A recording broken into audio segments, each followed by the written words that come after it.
मैं केवल एक बात कहना चाहता हूं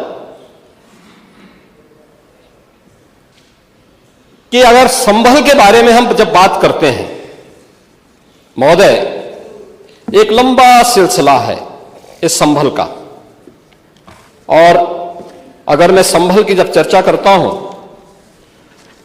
तो संभल में कैसे माहौल खराब किया गया वहां पे। ये संभल में दंगों का जो इतिहास है 1947 से ही प्रारंभ होता है। 1947 में एक मौत होती है, 1948 में 6 लोग मारे जाते हैं, 1958 में भी दंगा होता है, 1962 में भी दंगा होता है, 1976 में भी 5 लोगों की मौत वहां पर हुई थी, और 1978 में 184 हिंदुओं को सामूहिक रूप से जला दिया गया था। 184 हिंदुओं को हत्या हुई थी, हिंदुओं की हत्या हुई थी और जलाया भी गया था, और 184 हिंदू मारे गए थे वहां। 184। मैं वही तो कह रहा हूं ना, आप उस सच को स्वीकार नहीं करेंगे, आप उस सच्चाई को स्वीकार नहीं करेंगे, और लगातार कई महीनों तक वहां कर्फ्यू था। 1980 में फिर दंगा हुआ था, एक मृत्यु हुई। 1982 में फिर दंगा हुआ, एक मृत्यु हुई।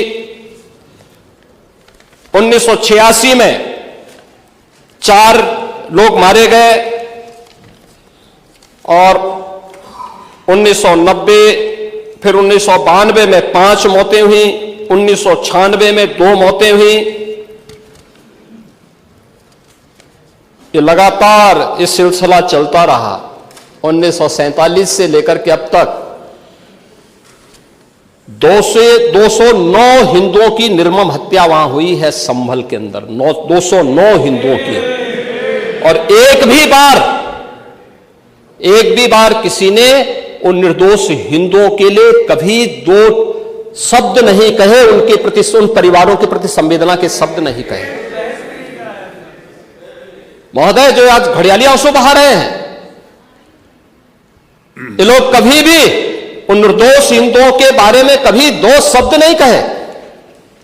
वहां पर 1978 में जो दंगा हुआ था महोदय, किस प्रकार की स्थिति थी। एक वैश्य जिसने सबको उधार दे रखा था पैसा, और इस बात को मानता था कि साहब मैं तो सबको पैसा देता हूं, मेरे यहां तो सब व्यवसाय के साथ जुड़े हुए हैं। अगल बगल के हिंदू दंगा होने के बाद उनके घर में इकट्ठे होते हैं। इकट्ठा होने के बाद उनको घेर लिया जाता है। घेरने के बाद वो बोलते हैं, भाई आप हमें क्यों घेर रहे हैं।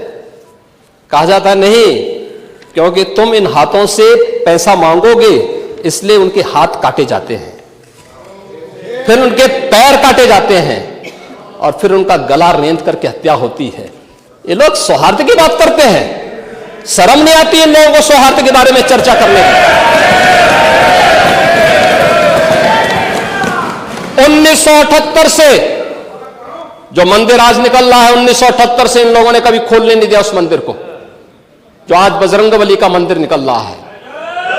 जो वहां पर आज 22 कुएं किसने बंद किए थे, इन 22 कुओं को भी वहां पे बंद किया गया, और वहां का माहौल इतना तनावपूर्ण किसने बनाया था। ये पत्थरबाज कौन थे। एक भी गिरफ्तारी बिना साक्ष्य के नहीं हो रही है।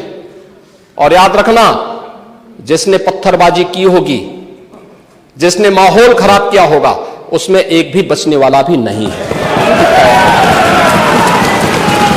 एक भी नहीं बचेगा।